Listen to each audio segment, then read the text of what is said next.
Good morning. I'm John Filler, Chair of the UNLV Faculty Senate and Professor of Special Education. I am pleased and honored to welcome you. Please stand for the presentation of the colors by the UNLV Army Military Science ROTC Color Guard, and remain standing as Christina Douglas, soprano and Master of Music vocal performance candidate, performs the national anthem. We ask that you continue standing until the colors have been posted here on the stage and the guard has retired.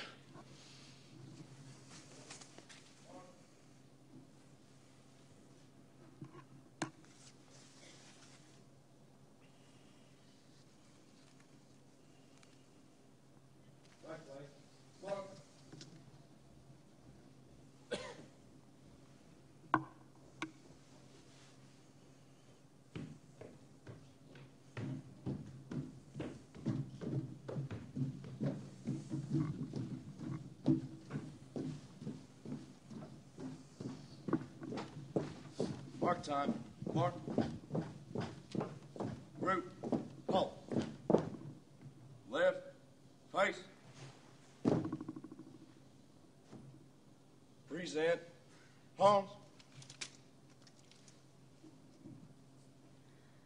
Oh, say, can you see by the dawn's early light what so proudly we hailed at the twilight's last gleaming, whose broad stripes and bright stars through the perilous fight o'er the ramparts we watched were so gallantly streaming, and the rockets red glare, the bombs bursting in air, gave proof through the night that our flag was still there. Oh, say does that star-spangled banner yet wave o'er the land of the free and the home of the brave? Order. Down. About. Face. Post. Color.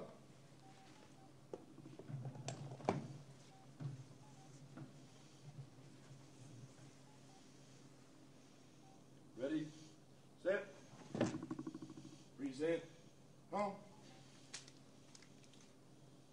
order, home, left, place, forward, home.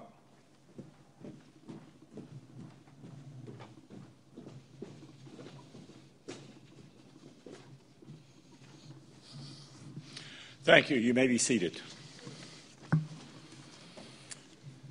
Faculty, students, staff, members of the Board of Regents, and distinguished guests, as Chair of the UNLV Faculty Senate and Chair of the Nevada System of Higher Education Council of Faculty Senate Chairs, it is my distinct honor to welcome you this morning to the President's State of the University address.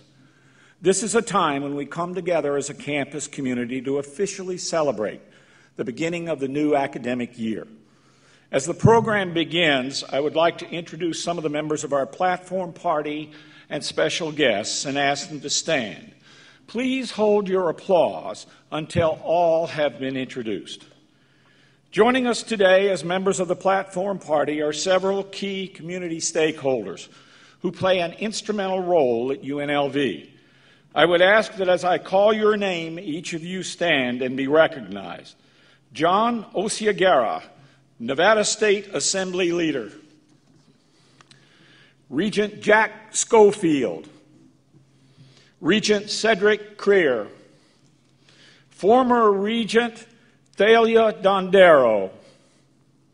Staff members from the offices of Nevada's congressional delegation are here as well, several of whom brought proclamations celebrating today's occasion, including Michael Venosi from Senator Harry Reid's office, Elsa Galvin from Senator John Enson's office, Nikki Koval from Congresswoman Shelley Berkeley's office, Dan Giraldo from Congresswoman Dina Titus's office, and Matt Morris from Congressman Dean Heller's office. We also have legislative, government, and community leaders here today. And we have foundation trustees and alumni association board members. Please join me in welcoming our special guests. We are also pleased to have members of the UNLV administration and academic deans with us today. I would like to ask the members of the President's Cabinet who are with us today to please stand and be acknowledged for your service to UNLV.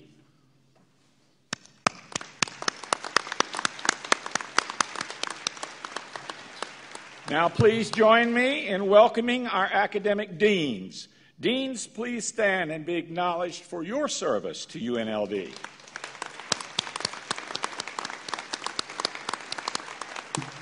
You may be seated. UNLV is today in its 52nd year of existence. It serves a student body of over 28,000 individuals with an academic and administrative faculty of more than 2,000 that are supported by approximately 1,200 classified staff. In 2008-2009, UNLV conferred 134 doctoral and 212 professional degrees. We now offer 100 undergraduate and 130 graduate and professional programs. In such a great university as this, it is important that we take the time to come together to reflect on all that we have done over the past year and what exciting new challenges and opportunities that face us in the years to come. As we do so, it is my sincere hope that each of us will take this as a time to reaffirm the reason for our existence. We are here to engage in the most noble of all endeavors, education, and indeed higher education. Education that extends our basic knowledge of the world and leads us to discovery. In so doing, we stand at the very foundation of our community and of our state. Every great leader recognizes that without an educated populace, there is no hope that a society can achieve its goals. We live in the largest community in an extremely diverse and dynamic state, a state challenged by many economic and basic human needs. Our commitment to be a research leader among large universities is altogether appropriate and essential to the mission of higher education. For it is our research, those time-consuming and intellectually intensive endeavors of our faculty, that both inform our teaching and point the way to meeting the challenge of such societal necessities as economic diversification, renewable energy resources, quality health care, and an empowering education for even the youngest and the most challenged of our citizens. However, as we strive to meet our goals, we must take care to ensure that our reach does not exceed our grasp.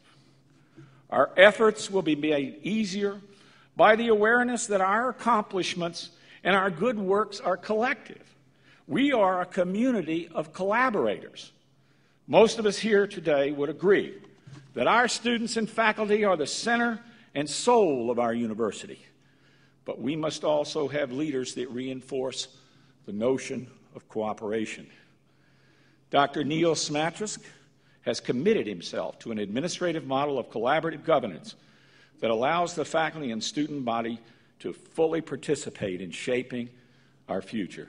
I thank him for that.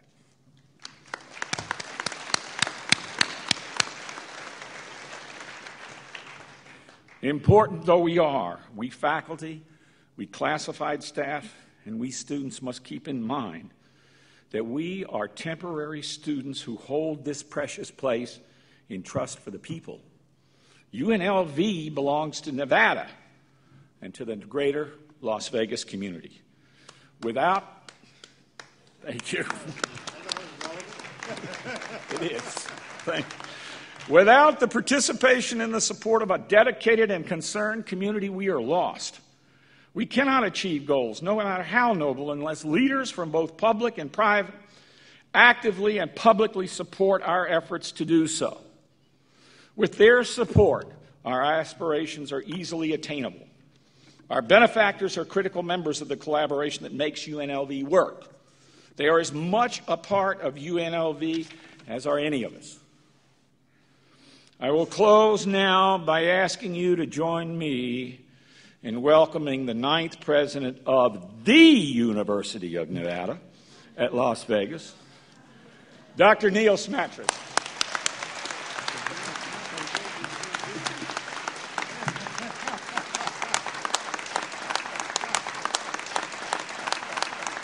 I would like to first make sure that we acknowledge that up on the platform with us today are a number of community members from both internal and external groups representing the university and for the university.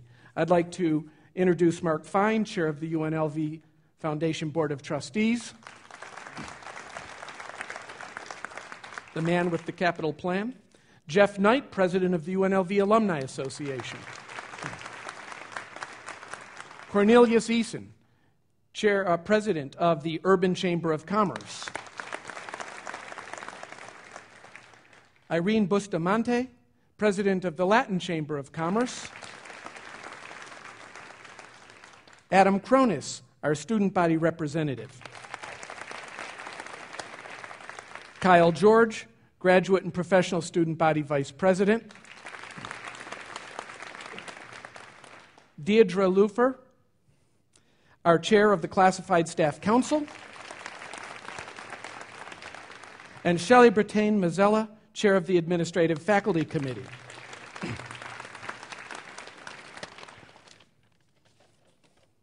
Before I get going, I want to say to those who helped prepare the breakfast this morning, what a wonderful job and what a wonderful event.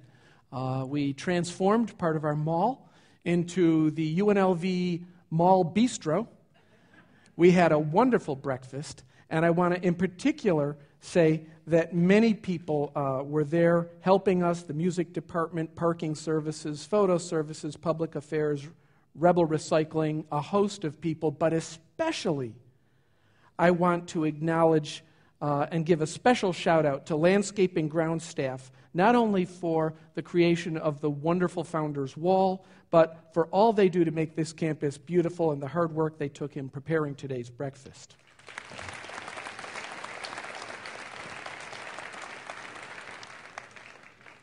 Well, John, thank you for the gracious introduction. I appreciate it, and welcome to my first State of the University address. Before we get going, I'd like to express my thanks to all of you for the confidence that you showed in selecting me to represent you during this tumultuous time. I've now been president for, 5 weeks. Not long, but your support and the goodwill of the greater campus community have made it possible for our new administrative team to hit the ground running and make sure that we're moving forward even during this challenging time. No matter how good or how bad any moment is in our history, where we are today is the end result of the efforts of everyone who has gone on before. All of you in this room, faculty, staff, students, community members, have played a role in getting UNLV to where it is today, and I want to recognize you all for the successes that you've created for this university. In particular, it's important that I recognize the efforts of our past presidents, David Ashley, Carol Harder, Pat Goodall, Bob Maxson, and the many others who have helped and gone on before. I've also recognized already for you today our stage party. These are friends and supporters of our university with us today to remind us that our first duty is to serve our very diverse community. They ask us to help our students with an education that teaches them how to make a good living and how to live good lives. Moreover, we are a community resource. They need us to be their partners, to lend our expertise when needed and when it is needed by the state of Nevada to help solve the problems of our region and our state. Now, before I get into the body of the discussion, I want to state unequivocally and upfront that there are two principles that we will not sacrifice no matter the challenge. First, we are steadfast in our commitment to our educational mission. Students are our wards, and our highest calling is to ensure that they get the best we have to offer, despite the problems that we may face. Secondly, I want to promise all of you that we will never back away from our research mission. Our faculty come into this university full of passion for their disciplines, and they all hope to share that passion with their students. I know that you're all dedicated to advancing the broad agenda of a research university, an agenda that allows our students to participate in an education and research experiences that take them to the cutting edge of their discipline, an agenda that provides funding to enrich student educational programs and gives them access to scholarship support, equipment, and professional experiences that cannot be replicated in an institution that does not pursue a research mission, and an agenda where we all learn to find solutions to problems, large and small, simple and complex, and local to global. All our faculty celebrate the intersection between education and research and know that as they nurture discovery, we will find solutions to complex problems. We will invent and create entrepreneurial opportunities and future businesses that will lead us into a stable and more prosperous future. So now, with a little luck from the technology gods, let's roll up our shirt sleeves and get going. Today we're going to cover a number of issues, and I'm going to try to move pretty fast, but I'll be available for future discussion if you want to dig deeper into some of these. We're going to talk about the current budget situation, the impacts it's had, and our reactions to it. We'll review our planning progress to date and our commitment to Focus 50 to 100, our strategic plan, by reviewing achievements from the past year. We'll briefly discuss some organizational changes that we've made in this past 5 weeks, major initiatives for the upcoming year, and then we'll talk about building our identity and building our future. First, the budget. Thanks to our legislators, because it could have been worse.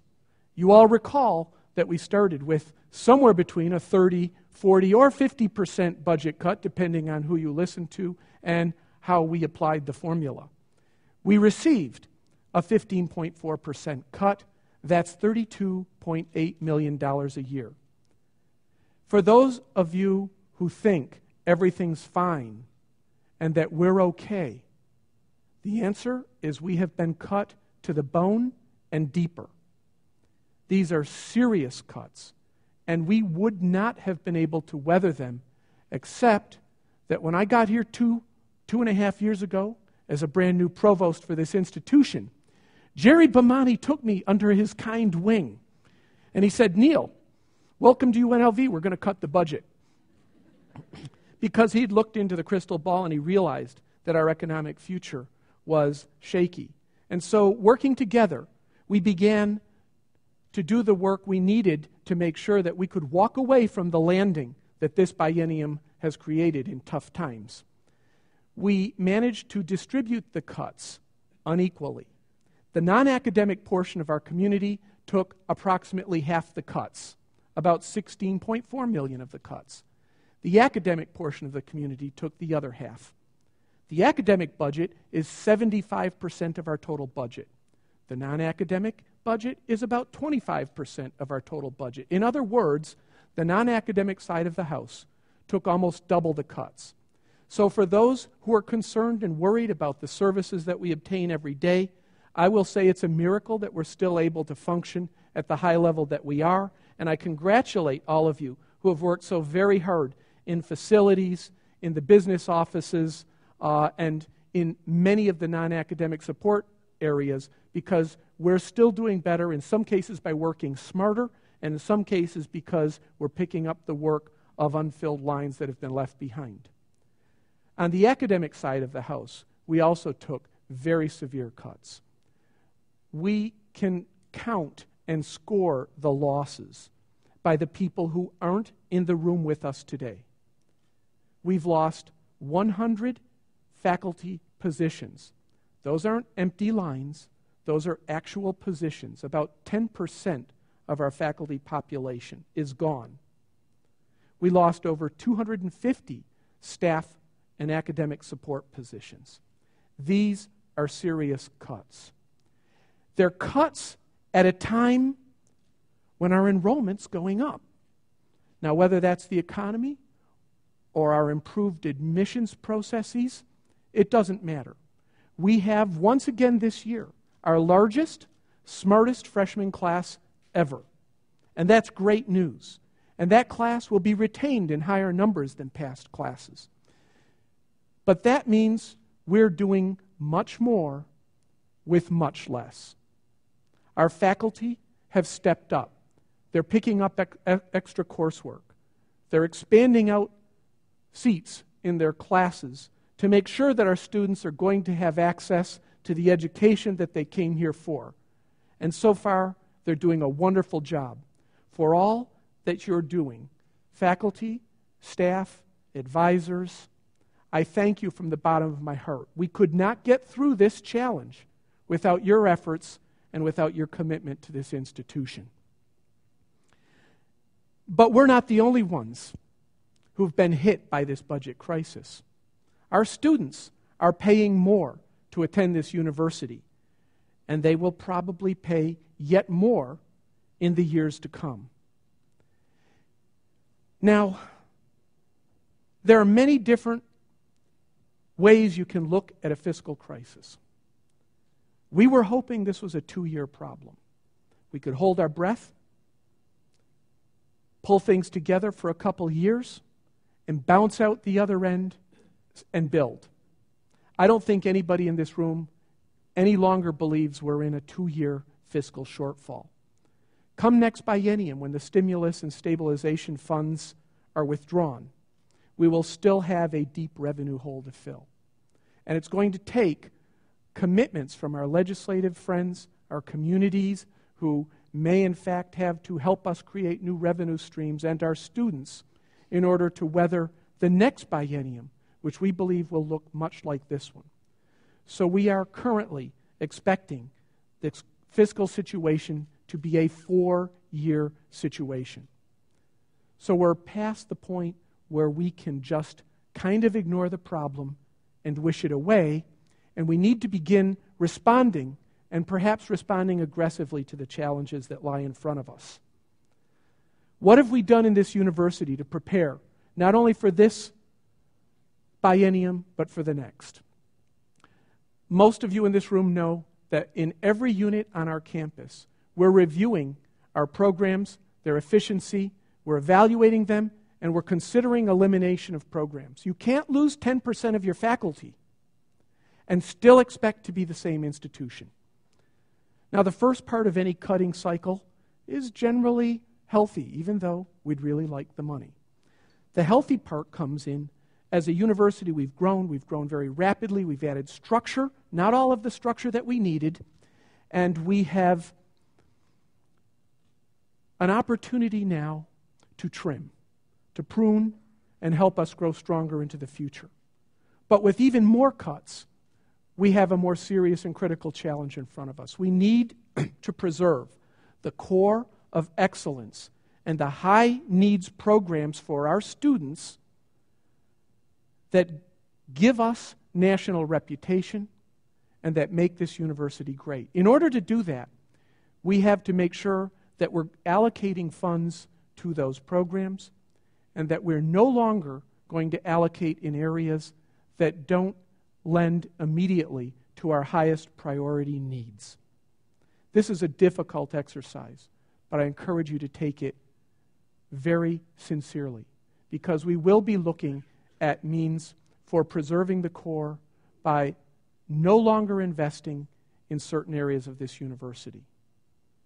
In addition to the potential elimination of some of our activities, we believe that if there are any more cuts, any more state clawbacks, that we will have to begin cutting back on the classes that we're currently offering.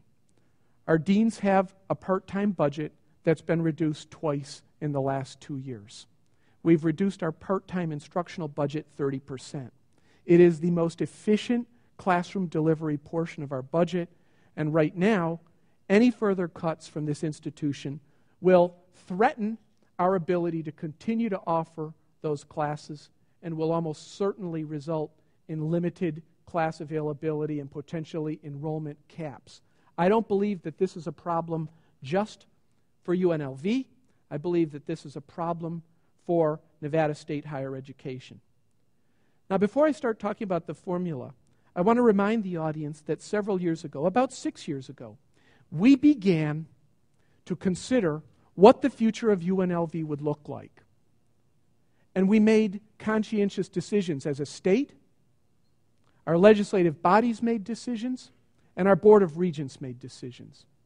And what they said was, UNLV will become the research engine of this region. And in doing so, you should scale back your enrollments. We'll expand enrollments and access through CSN. We'll offer Nevada State for students who aren't quite ready to come to UNLV or prefer a smaller college format.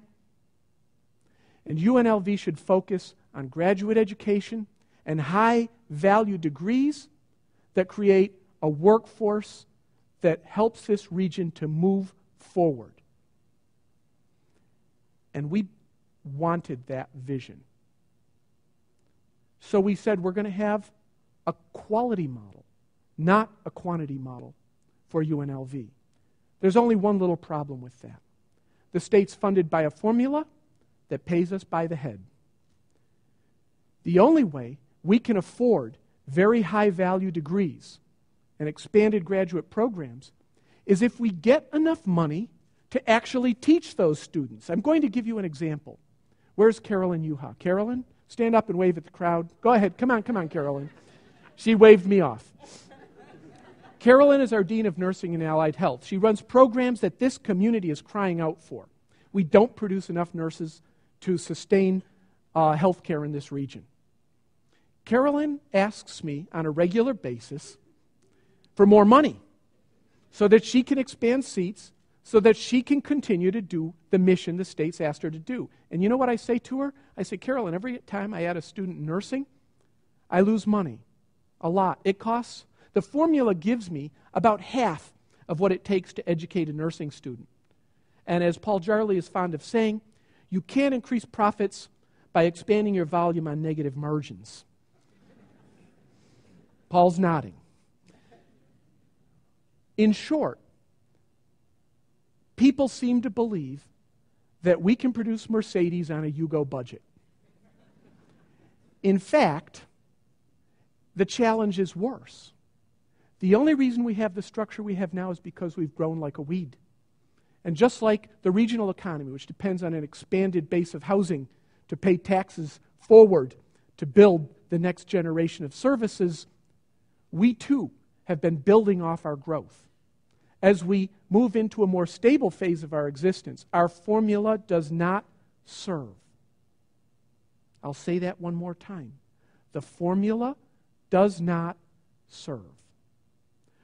We need a formula that reflects the cost of education. Now, I've had good-intentioned people, well-intentioned people say, well, hey, Neal, why don't you just cut some of those silly programs? Eliminate students in those areas and just grow nursing. You can't do it. At the base of the pyramid that floats graduate education at its apex, engineering degrees, healthcare degrees, science degrees, very high expense degrees, are hundreds and thousands of liberal arts students, communications students, and other students whose money we take to float those high-value activities. Now, I see Chris Hudgens looking at me, and he knows this is true. And it's true across the country. It's the dirty little secret of higher education. So when someone says cut those silly programs, if we cut those programs, we cut the revenue stream that allows us to do what we're doing today. So there's no cutting those silly programs. We need a formula that reflects the cost of our educational mission. Our formula has a 1 to 3 span. The formula in Texas has a 1 to 27 span, recognizing that there are high-value, high-cost disciplines. So we are committed to helping our Board of Regents, the Nevada State Higher Education, and our legislators to reconsider what a funding formula should look like. Now, is that the magic bullet? No, because we could come up with formulas all day long, and we're not going to have revenues in the next session. But when's the right time to fix something that's broken? It's when you're down. The time is now. And we need dedicated people to come together in good faith to help us meet our differentiated research mission. And this will help our sister institution to the north, UNR, as well. Finally, our students will certainly be asked to continue to support education here. I have no doubt that increased registration fees and even creative approaches, self-help approaches, like offering differential tuition in certain high-demand areas. Carolyn, we know that your students have a 3.7 GPA to get in. That's like med school. Yet 3.6, 3.5, 3.4, incredibly talented, qualified students are being turned away from your program. And that's a shame. And where do we send them? I won't name names. But we send them to an institution near us that will charge triple the tuition. If you could charge double the tuition, you could grow your program.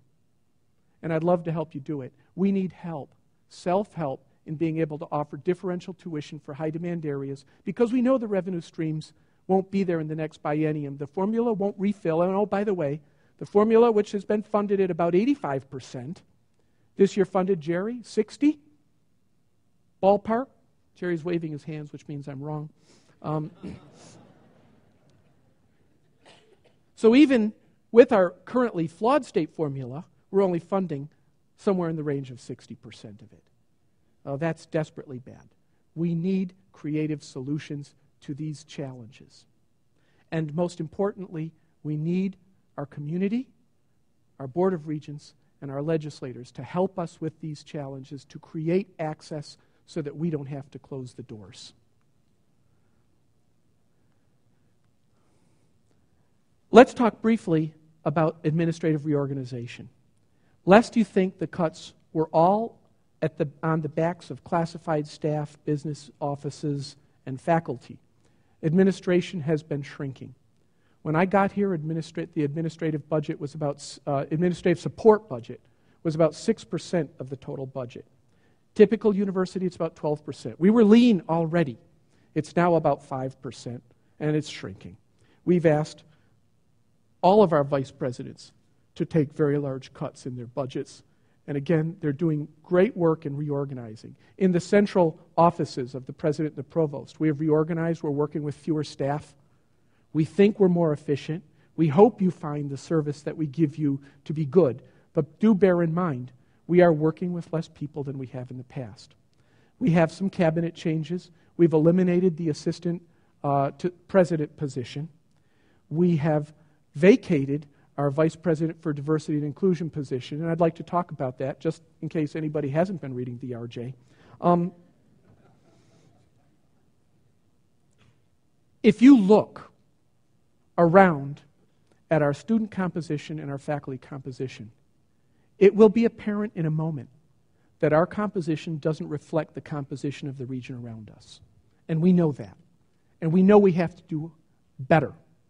And we know we have to increase the pipeline flow of students, not only going into the workforce, but increase the pipeline flow of students coming into the professoriate.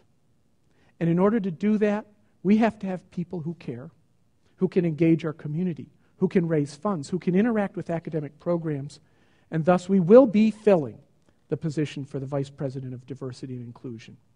And I believe that that will make us proud and that it will serve our community. In addition, we've made some changes in the internal staff, and I just want to say I've managed to bring Fred Tredup over, and he always deserves a shout-out. For those of you who don't know, Fred is much more than my right-hand man. I believe he's actually running the entire university right now.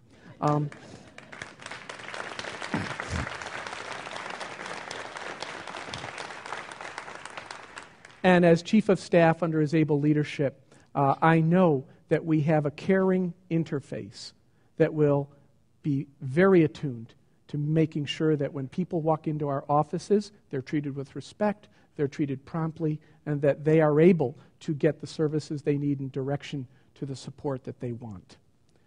In addition, we have some needs in academic support, especially needs around revenue generation. I want you to think about this for a second. When we stop admitting students, we're in trouble. We need to expand our enrollment management admissions capabilities so that we're continuously able to bring in well-prepared students, and at least until our formula is improved in a major way, to bring in the volume of students we need to avoid future budget cuts from a formula that was never intended to cut budgets. We need to also enhance activities in our Office of Sponsored Projects. This year, frankly, we cut too deep. Ron Smith lost critical people in the Office of Sponsored Projects, and we stopped being able to process grants on time. And you know what? When you can't process grants on time, you're in trouble as a university, because that's part of the revenue flow that makes our education great. We are restoring those positions, and we will commit to improving the activities of those offices, because that too is a critical part of the future. There's no point adding faculty if we don't have the basic support services we need. There's no point adding students if we don't have the basic infrastructure we need. It's a time to focus on our infrastructure right now. In addition, we need to improve our educational programs to improve student success, learning, and retention. And for that, we are planning on running a search for a vice president for undergraduate education who will take the place of the head of the Teaching and Learning Center, so tragically vacated last year when Leora left us. Some have asked, will I continue consulting? Of course, and I'll talk more about that later. I do want to ensure those on the stage party and others that the Presidential Advisory Council, a group of internal stakeholders, will continue to meet on a regular basis, even though my schedule's bad. I also want to say, after much discussion with Faculty Senate and others in the community, we will be restoring the position of the senior advisor. Now, this position in the past had been configured as a nearly semi-permanent addition to the cabinet. But we believe that it is healthy to have a more quick rotation to the position, where more people can be brought in to gain a view of administrative decision-making and to help represent the viewpoints of the faculty. To keep it fresh, we would like to bring in a senior advisor for a one-year period and then find a new advisor to expand the diversity of opinions in our cabinet, as well as to help us keep it real. In addition to that, we'll be hiring administrative fellows. Now, these hires, these hires will be done very inexpensively. How do we always do these types of hires? We steal your line. And then we give you back part-time funding. And Chris is nodding his head, Stuart's nodding his head. You know how we construct these positions. They're low-cost, high-return investments in the future of our university. The administrative fellows will hopefully develop junior leadership into a more diverse and inclusive leadership model for the future. And finally, we are in discussions about whether we need an ombuds or not. I've been approached by the NFA, Greg Brown and John Filler, about the need for an ombuds. I still have a lot of questions about the position. I recognize, if perfectly executed, that this could be a good thing. I think it's up to us to make sure it's perfectly executed, because we don't have money to burn. Let's talk a little bit about our planning progress. And I'm going to go very quickly through this, because this information will be available by the website and subsequent town hall meetings. And it will become a central annual part of our planning cycles, where we're doing planning implementation. Last year, we launched our Academic Success Center. It was terrific. It had an emphasis on, and this year we've defined it as having an emphasis on learning support. We're running tutorial programs. We've made a new hire, David Forges, who's doing a terrific job. We're also emphasizing a limited number of first-year programs, primarily for students admitted through additional criterion. And then we're also bringing in something that I'm very proud of. I call it it's a diagnostic model for helping our students to be successful in filling skills gaps. In case anyone here didn't know, almost 40% of the college-going students don't read at the college level. I would say about 80% of college students can't perform math at a college level. And heaven knows how many are writing at a college level. Now, the 3 R's may sound old-fashioned, but they are the cornerstones of success in higher education.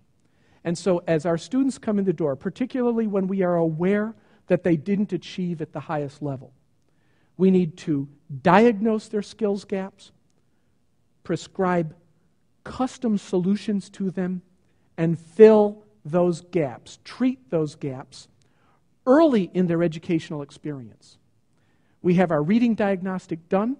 Next year, a major commitment will be to complete the math diagnostic. Writing is already an embedded portion of our curriculum, and I believe that when students move through those fundamental skills areas, they will be far more successful at pursuing their major endeavors than they are now. I mean, we all know what happens. I'm going to go be a business or even biology major.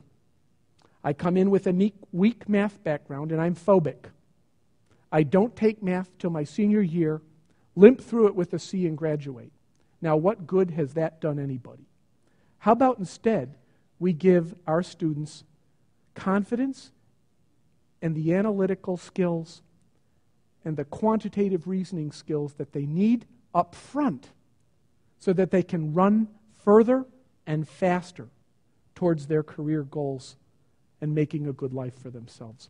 Our SOAR program for advising began this summer. When I got here, a student could be admitted with marginal admission capabilities. They could register for classes. They could fail their first classes.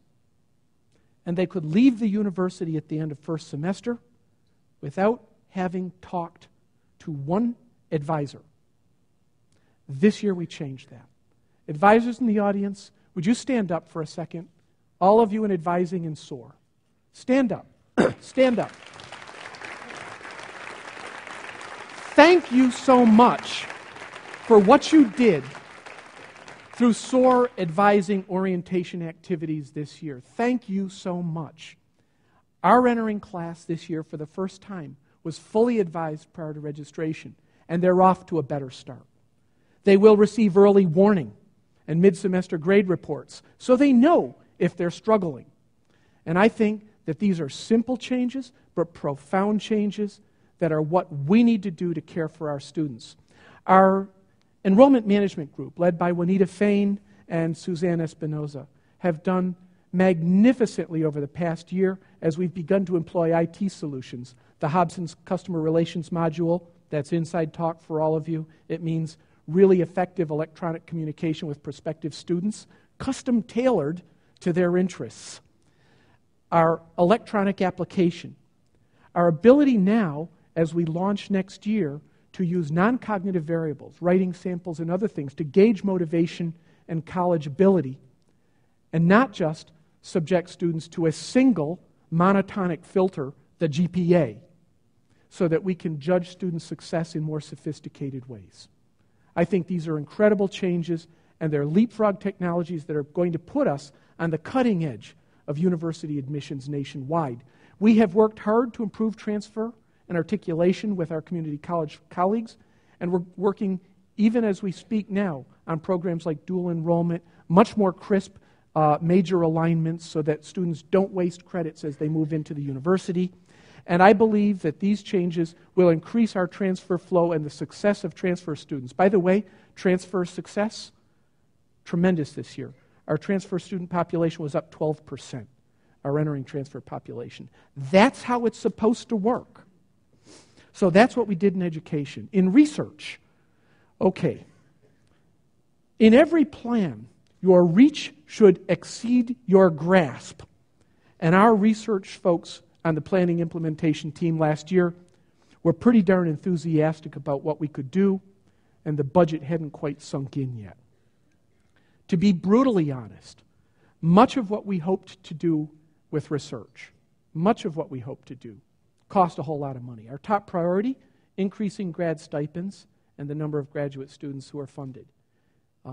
Our grad stipends are not nationally competitive. In fact, they might be half of what a good university is handing out nowadays.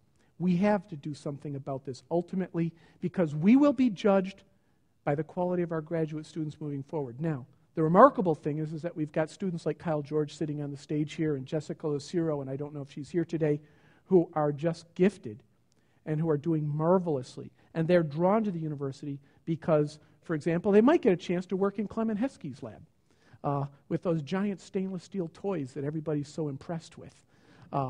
So we still have a fantastic crop of students, but we will lose our competitive edge unless we're able to fund them properly. So we maintain grad stipend funding. It didn't get cut. That's little to brag about, but we do have to do better. We have, and I'm going to talk more about this later, developed much better focus in terms of understanding ourselves as a research institution, and you're going to hear about this as I close. We have created a series of collaborative hubs to promote interdisciplinary and multidisciplinary research.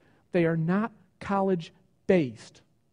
They draw people in because of the resources they offer. The Lindsay Institute, which you've all by now heard about, an amazing opportunity for us to interact with the community and for our best research to transform the region around us, and in turn to support community nonprofits working hard to make this a better place to live. The Brookings Institution, and for any of you listening to the radio today, Ben Bernanke was addressing the Brookings Institution, and being grilled well, I might add. The Brookings Institution, the oldest, most prestigious think tank in this country, has planted its flag here at UNLV. And we are the only institution with that here.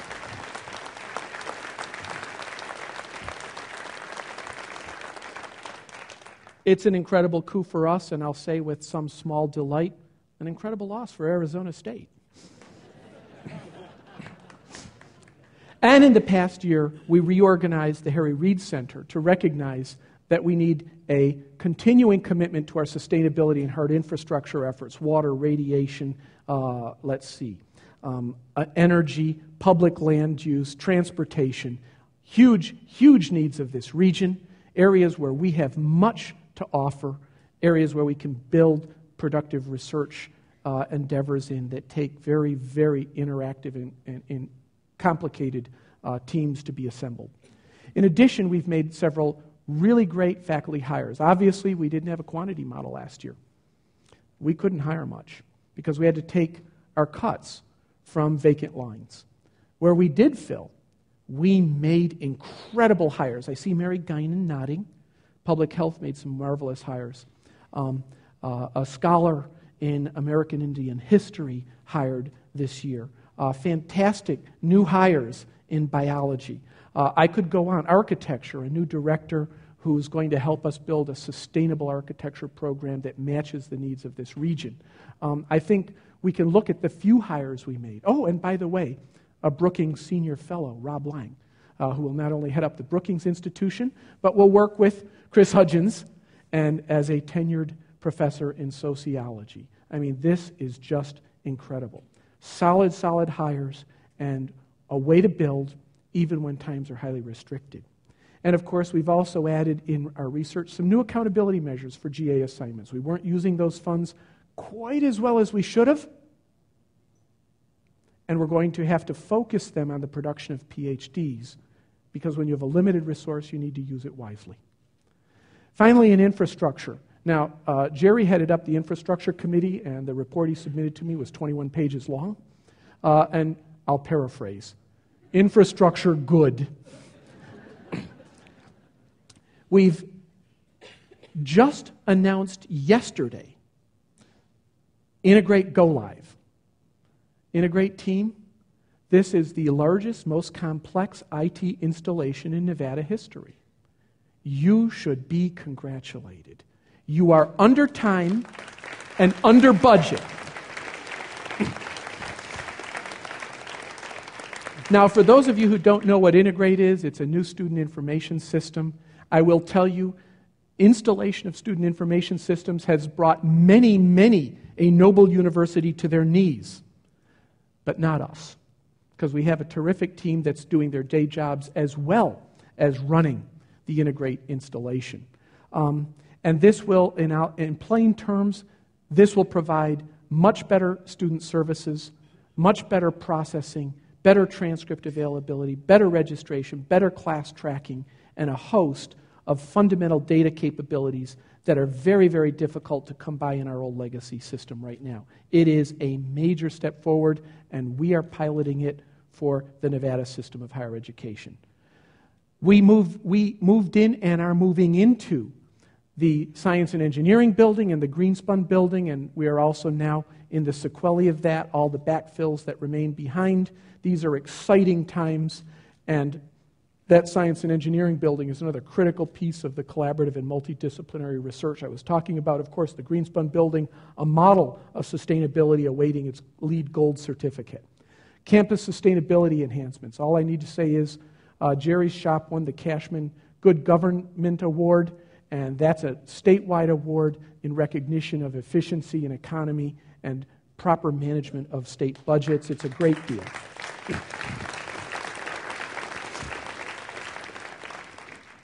Increased unit autonomy. Doesn't sound like much, does it? But when the chips are down, is it smarter for someone like, the evil provost, nowadays that'd be Michael Bowers, to micromanage every dean's decision? Or is it smarter to say, here's your budget, here's your mission, you have a lot of responsibility and we're holding you accountable, but you also have the authority to do what you need to do.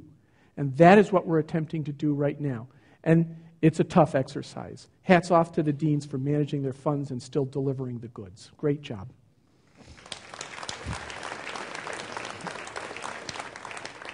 We've ramped up campus training programs as requested by our users. We've adopted many efficiency measures, probably one of the best, paperless automation. We're almost there completely, Jerry. He's nodding. Our campus changes, including what you just saw with Maud Fraser Hall, the renaming of that area, and the dedication of the Founders Wall. Campus contributions to the Midtown vision, a vision that will persist. And planning funds awarded for the Hotel College. So we did have some good progress in infrastructure. Let's be honest about what we didn't get done. All the things that cost money. Increased GA funding. Obviously, we're going to have to find ways to be creative here, but we need to do it. And perhaps with a little help of our friends, we can make some of that happen. We have something called Digital Measures, a faculty database that will really transform how we understand what our faculty are doing and help them in turn to automatically generate CVs, brief bios, web pages, and other things. We'll be doing that on a limited basis when it doesn't interfere with the Integrate implementation. We have not completed our general education core revision. This is one of the great IOUs of all time. It's hard. It's especially hard when you don't have money. We're committed to it. Some recommendations for a phased-in implementation will roll out this year, but this will be the first charge of the new Vice Provost for Undergraduate Education to take and get their arms around when they get here, working in collaboration with our deans. We are still working on filling K-12 skills gaps. Once we find out where the skills gaps are, we need to work with Walt Rolfus and the CCSD to feed that information back so that they can make adjustments so that when kids come forward, their gaps have been filled and we don't have to spend more time filling them for them. We also need to build business centers for academic units. We're asking them to do more. They need some support. And finally, we didn't get done the maintenance of faculty and staff lines. You all know why. You all know the model going forward, which is high-impact hires that will help lead us into the future when we do have time to refill and the budget's restored.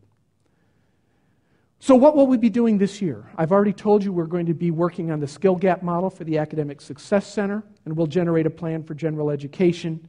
We are going to get the digital measures implementation done. We have a couple canaries in the mine shaft on that one already. We will be putting in a new student email system. This is time for applause.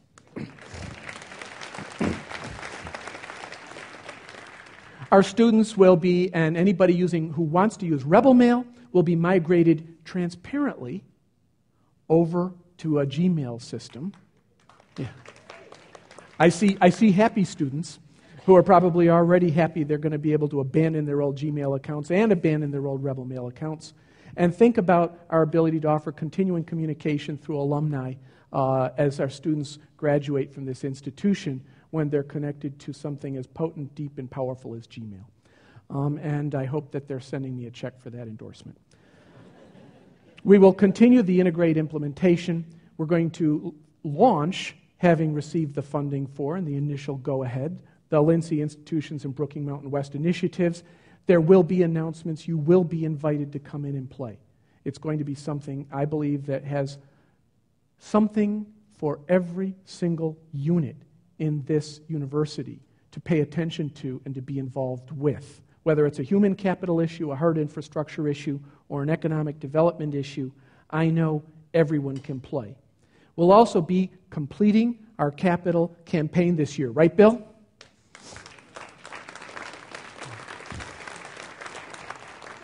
Bill's clapping, but he's sweating. And finally, as if this wasn't a busy enough year, we have our full 10-year cycle, 8 or 10?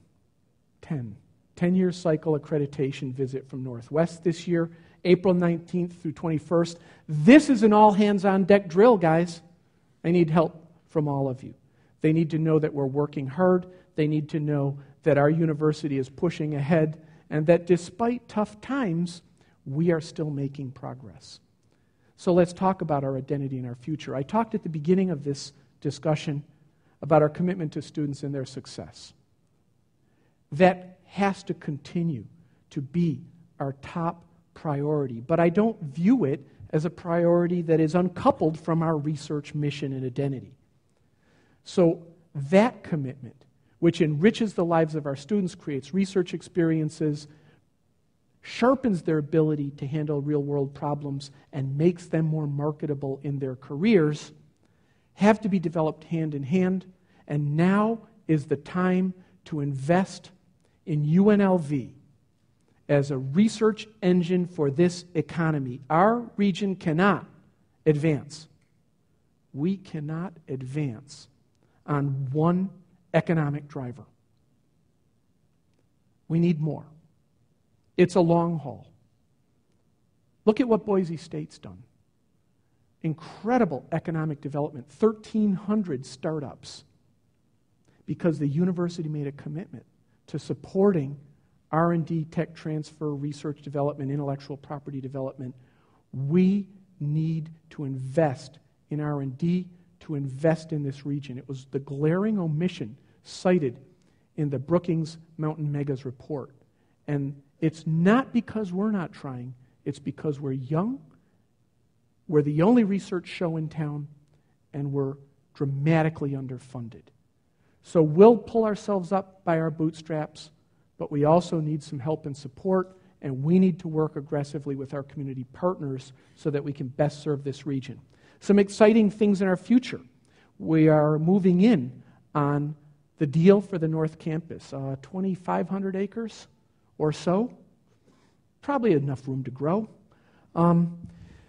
When that deal's cut, we'll begin taking very long-range plans. This isn't a 1, 2, or 3-year kind of a project. It's a 5, 10, 50-year kind of a project, but certainly it's a project that points to the future for us.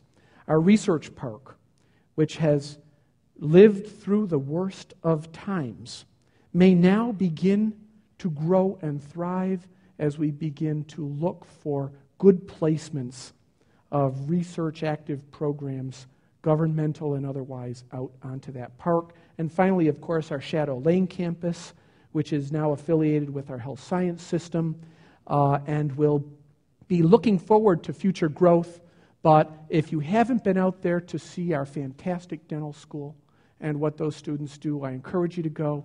And if you haven't yet seen the nursing simulation lab where squalling little robots can throw up on you and bleed, you really ought to go visit it because it's a wonderful thing. We need to continue to improve and commit to the region around us in our community, not just the greater southern Nevada region, but we need to commit to the people across the street and the people down the street. We need to get more active and engaged. We already provide services, whether it's our psych clinics, our family and marriage counseling, our dental school, and others, providing wonderful and critically needed services. And I hope to see that continues, our law school and the clinics that they run. They're fantastic. We need to make the boundaries of this university more permeable and more porous so that the community comes in and we go out and we engage around us to make the community in this region better, stronger, and a more productive region that brings students into our university and creates opportunity. We have an emerging identity and research vision, and here's where I could talk for yet another half hour, and I'm going to try to wrap this up. But I want you to all consider that in this past year, through the reorganization of Harry Reid, through the SEB, through Greenspun Hall, through the Lindsay Institute, through the Brookings Institution, our commitments to what I've been calling the three-legged research stool, developing the human capital of our region, health, education, social systems, immigration, public policy, critical for this region. Developing our commitments to creating a sustainable future with an infrastructure that supports this region. We are, after all, a city that's an instant city in the middle of a desert. What do we do about that? Well, we'd better make sure we're paying attention to water resources. We'd better make sure we're paying attention to energy, transportation, land use, the list goes on. And finally, our commitment to serve the dominant industry of this region. We need to leverage our convening power. And if any of you heard Rob Lang speak so passionately about this at the Brookings event, what Rob Lang has been saying and what Brookings has been saying is, it's great that we're the best city in the world at holding conferences. And we are. We're not just Sin City. We are a convening platform for the world. What we need to do is to get a little of that business to stick while it's here, to leverage off of all the brains that are coming to this region and to expand out from that hub a critical level of economic activity while continuing to serve this region by supplying the finest hotel school students in the world, by supplying an entertainment industry that is one of the best anywhere that you'll ever see, by providing high culture. And this university is the epicenter of high culture for our region. I just got to say, Jeff, the Performance Art Center and the series they're running this year, you all have to look and see who we're bringing to town. It is incredible. And it's a tribute to this university that we're putting on shows that I would guess no major city puts on in any one focused venue as well as our Performing Arts Center does.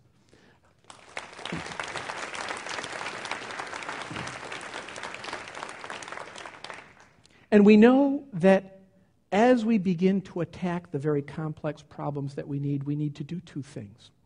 We need to continue to break down the silos that separate us into disciplinary zones because the problems of the world are too hard for any one discipline to solve anymore. We also need to recognize that while universities are wonderful at doing research in specific content areas, that real-world solutions take a business plan and take politics and policy to match. And I think it's clear that with the Brookings Institution and with what we're doing around policy areas, what Lee Bernick's done as he reorganizes a college with environmental policy, a wonderful meeting with NV Energy. They had never seen us en masse before, and they were flabbergasted with what we could potentially offer. These types of activities to break down silos and put interactive, integrated teams together to help our community move forward are going to be critical to the future, and I believe a brand that will make our academic programs as strong as the national reputation of the Runnin' Rebels. So we need, you can clap for the Runnin' Rebels too. And while we're at it, let's clap for a winning football season and beating UNR this year. Oops.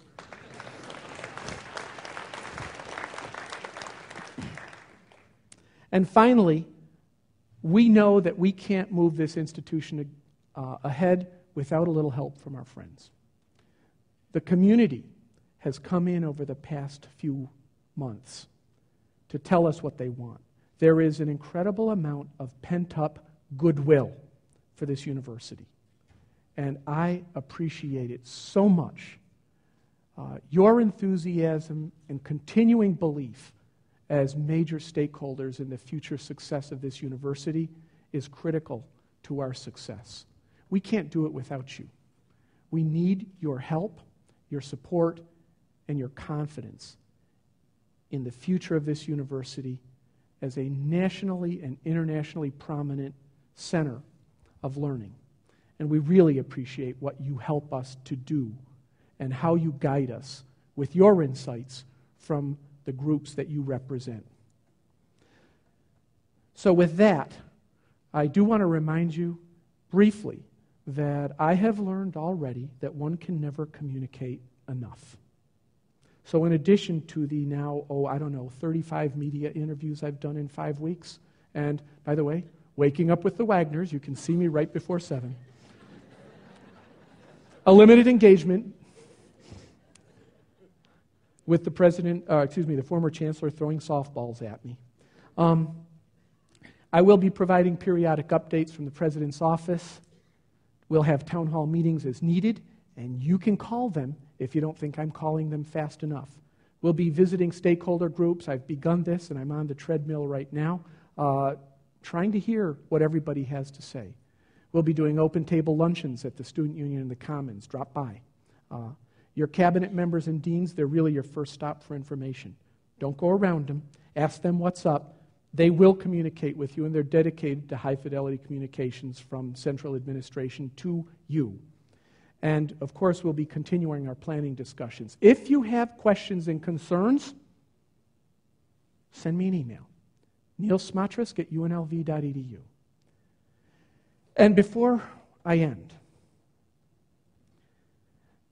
I think that we are at a critical moment in the development of this university. And sometimes, hard times trigger metamorphosis and the production of something amazing. I know that despite the fiscal challenges we've faced, that we are going to emerge stronger. We will be leaner and meaner. We will be more efficient. We will be the new American university. We'll provide access and success for our students. We'll give kids who didn't even have dreams and a view of the mountaintop.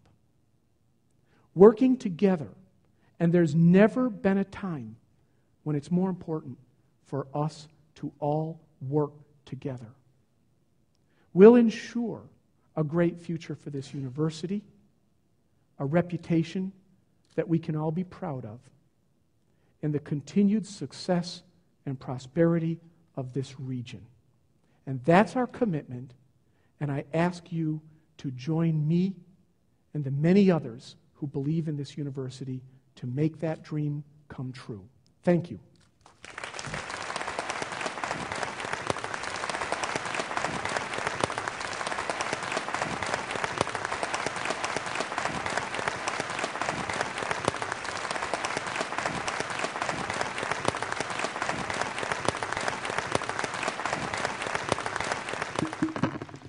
Thank you, President Smatresk, and thank you all for coming this morning. This concludes the ceremonies.